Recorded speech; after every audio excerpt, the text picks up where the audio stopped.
Controversy हुई उसके बाद उन्होंने कहा कि मेरा ये स्टेटमेंट नहीं था, मैंने तो रिएक्ट किया था। असम के मुख्यमंत्री जब राहुल गांधी को औरंगजेब से कंपेयर कर रहे थे, काफ़ी हिस्टोरियंस भी थे जिन्होंने किताब लिखी है औरंगजेब के ऊपर, मैंने तो बस उसको रिपीट किया है।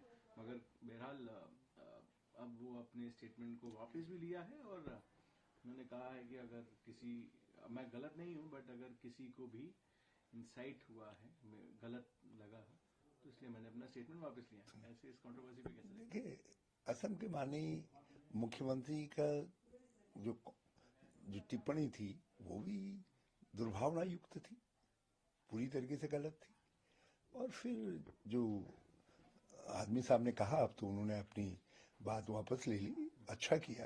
लेकिन औरंगजेब के विषय में एक धारणा है कि वो जो है धार्मिक उन्मादी और कट्टर और अत्याचारी थी। तो ये धारणा बनी हुई है लोगों की जो है। तो और ये भी ये सत्यता है कि उनकी कट्टरता के कारण ही जो है जो मुगल एम्पायर था उनके बाद धीरे धीरे वो क्रैक हुआ, टूटा। क्योंकि कट्टरता का परिणाम हमेशा विनाशक होता है, तो उसका परिणाम मुगल सल्तनत को भुगतना पड़ा।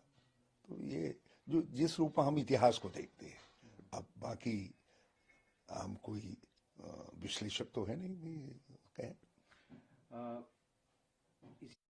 उन्होंने कहा कि हम इसकी निंदा तो करते हैं स्टेटमेंट की, और इनका ये स्टेटमेंट उन्हें कहीं ना कहीं महाराष्ट्र की जनता इसको नहीं भूलेगी, और हम उनके सस्पेंशन के लिए भी डिमांड रखेंगे हाउस में।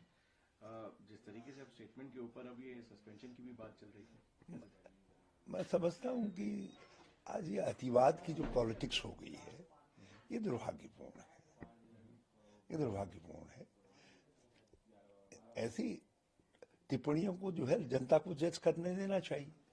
जनता किस तरीके से जज करती है, तो आप उसमें एक ने कोई ऐसी टिप्पणी की जो आपको उचित नहीं लग रही है, तो उसके लिए कोई आवश्यक नहीं कि आप उसको दूसरे तरीके के अनुचित टिप्पणी करके उसको गलत ठहराने की कोशिश करें। तो सिंधे साहब ने भी जो कुछ कहा है, ये असम के चीफ मिनिस्टर से जो सिलसिला चला, असल में भाजपा के जो नेतागण हैं वो कुछ चीजों को दूसरे के मुंह में डालने की कोशिश करते हैं, और वो कहें तो सही है और दूसरा कहे तो फिर उसमें बवाला मचाते हैं और प्रचार तंत्र का फायदा लेते हैं। तो इसलिए विपक्ष के लोगों को सावधान रहना चाहिए। हमको इस तरीके की किसी भी टिप्पणी से, जिससे भाजपा के ढोलचियों को खाली हल्ला गुल्ला मचाने का मौका मिले, बचना चाहिए। गवर्नर राधाकृष्णन है, उन्होंने जब ये कंट्रोवर्सी हुई थी कि भीड़ के सरपंच के मर्डर में उनके क्लोज एड इन्वॉल्व हैं, अब इस पे उद्धव ठाकरे ने भी कहा है कि क्या रीजन है उनके रेजिग्नेशन का, क्योंकि धनंजय मुंडे हेल्थ रीजन बता रहे हैं, मगर अजीत पवार बोल रहे हैं कि मॉरल ग्राउंड्स पे हो रहा है। तो उन्होंने सवाल या निशान इससे उठाया है, क्योंकि बहुत जो कंट्रोवर्सी हुई थी भीड़ के सरपंच के मर्डर के बाद, इसके ऊपर अब धनंजय मुंडे के रेजिग्नेशन के बाद आप कैसे देखते हैं, और ये जो सवाल या निशान उठाया है उद्धव ठाकरे ने? हाँ, यदि उनका रेजिग्नेशन हुआ है तो इसका अर्थ है जो कयास लगाए जा रहे थे और जो कहा जा रहा था कि संलिप्तता का, तो ये चीजें, स्थिति गंभीर है। तो कानून व्यवस्था को, सरकार को इस दृष्टिकोण से भी देखना चाहिए। केवल मंत्री पद से उनके हटने का सवाल नहीं है, सवाल आगे भी यदि उनके सहयोगी और उनको कहीं पर संलिप्त पाने की शंका है और उस पर आप मंत्रिमंडल से हट रहे हैं, उनका इस्तीफा मंजूर होता है, तो फिर कई और शंकाएं भी खड़ी होंगी। उत्तर प्रदेश के मुख्यमंत्री लोहिया, डॉक्टर लोहिया का नाम लेती हैं, उनके आइडियल, उनके आदर्शों से काफी दूर चली गई है। जो उन्होंने कहा, डॉक्टर लोहिया ने, विष्णु, शंकर और राम बेसिस है इंडिया यूनिटी का, और मगर समाजवादी पार्टी इन किसी भी चीज पे नहीं मानती है।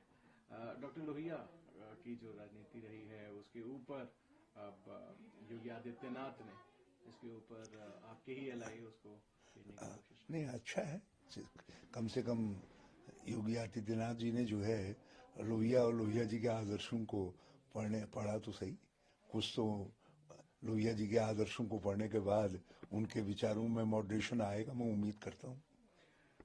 बात कर लेते हैं का आयोजन हुआ, उसके बाद उन्होंने कहा कि बहुत बड़ा लार्ज स्केल इवेंट हम कर सकते हैं, ये हमने दिखाया है, दुनिया ने भी उस चीज़ को माना है, मगर जिस तरीके से ऑपोजिशन ने एक मिस इन्फॉर्मेशन फैलाने की कोशिश करी, वो लोगों की श्रद्धा को नहीं हिला पाया, जो जिस तरीके से लोगों को भरोसा था, और उनकी किसी ने भी बात नहीं सुनी ऑपोजिशन की। श्रद्धा की स्क्रिप्ट भाजपा ने नहीं लिखी है, यह भाजपा की सरकारों ने नहीं लिखी है, ये तो देवताओं ने लिखी है। कहा जाता है कि अमृत देवता छल का है, और इसलिए जो है उसके सनातन परंपरा के अनुसार जो है लोग जुड़ते हैं, तो वो परंपरा है। और कुंभ का आयोजन सरकारें नहीं करती हैं, वस्तुतः इसका आयोजन भावना से होता है और इसका संचालन और इसका नियंत्रण जो है हमारे अखाड़े करते हैं। अब मुश्किल ये हो रहा है कि अखाड़े तो पृष्ठभूमि में चले गए हैं और सरकार आगे आ गई, तो सारा क्रेडिट सरकार ले जाना चाह रही है। जी, बात कर लेते हैं सर, जिस तरीके से अब ने कहा है, सदन में कहते हुए कहा कि पहले बिहार क्या था, क्योंकि जिस तरीके से तेजस्वी यादव को पॉइंट करते हुए कहा है कि अगर हम ही थे जिन्होंने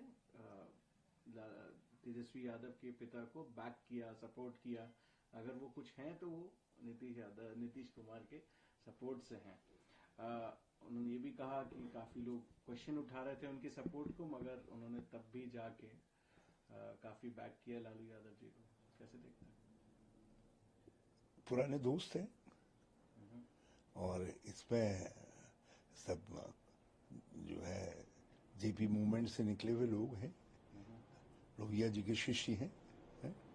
अब ये अलग बात है कि जो है नीतीश जी ने लोहिया जी को और जयप्रकाश जी को भाजपा के खूंटे पर जाकर के बांध दिया है। तो ये तो अब नीतीश जी को विचार करना है कि वो सही जगह है या गलत जगह है। लेकिन ये दुर्भाग्यपूर्ण है कि लोहिया जी का कोई अनुयायी या जयप्रकाश जी का अनुयायी, कर्पूरी ठाकुर का अनुयायी इतना पराभव हो कि वो भाजपा की गोद में जाकर के बैठ जाए, तो हमारे लिए हमें तकलीफ होती है। वैसे नीतीश जी इत्यादि सब समाजवादी धारा से निकल करके आए हैं, ये तो इसलिए लालू जी से उनका स्वाभाविक प्रेम स्वाभाविक है। आखिरी प्रश्न पे आते हैं। बात आम आदमी पार्टी की सरकार भी है और मुख्यमंत्री भगवंत मान किसानों से मिल रहे थे। किसानों से मिलने के बाद उन्होंने कहा कि किसान जो रेल रोको, सड़क रोको, ये सब आंदोलन करते हैं, उससे काफ़ी नुकसान होता है पंजाब की अर्थव्यवस्था को। उन्होंने कहा है कि मैं सॉफ्ट हूँ, इसका ये मतलब नहीं है कि मैं कोई एक्शन नहीं ले सकता हूँ। इन्होंने ये किसानों को चेताया और किसान भी बोल रहे हैं कि हमारे को हाउस अरेस्ट किया, हमारे कुछ लीडर्स को अरेस्ट करके अंदर किया, और अगर पंजाब की ऐसी स्थिति है तो उसके लिए भगवान मान। जो मोदी जी कह रहे थे या जो मोदी जी कह रहे हैं किसानों के लिए, या उनकी सरकार कर रही थी, या कल तक जो खट्टर की सरकार ने किया, अब लगता है कि जो है भगवंत मान भी उसी रास्ते पे चल रहे हैं। केजरीवाल जी को जवाब देना चाहिए। वो तो नकली किसान हितैषी, हम तो पहले भी कहते थे नकली किसान हितैषी हैं, लेकिन मान ने घड़ा चौराहे पे फोड़ दिया है। तो क्या अंतर है आपकी सरकार में और मोदी जी की सरकार में, दो या खट्टर जी की सरकार में? सभी किसानों से अपने को परेशान बता रहे हैं और किसानों के लोकतांत्रिक अधिकारों का हनन कर रहे हैं, और उनको अपनी बात कहने नहीं दी जा रही है। और ये वो आने नहीं दे रहे थे, दिल्ली मार्च नहीं करने दे रहे थे, ये उनको अपने घर से निकलने नहीं दे रहे मान। तो ये तो एक कदम और आगे दिखाई दे रहे हैं।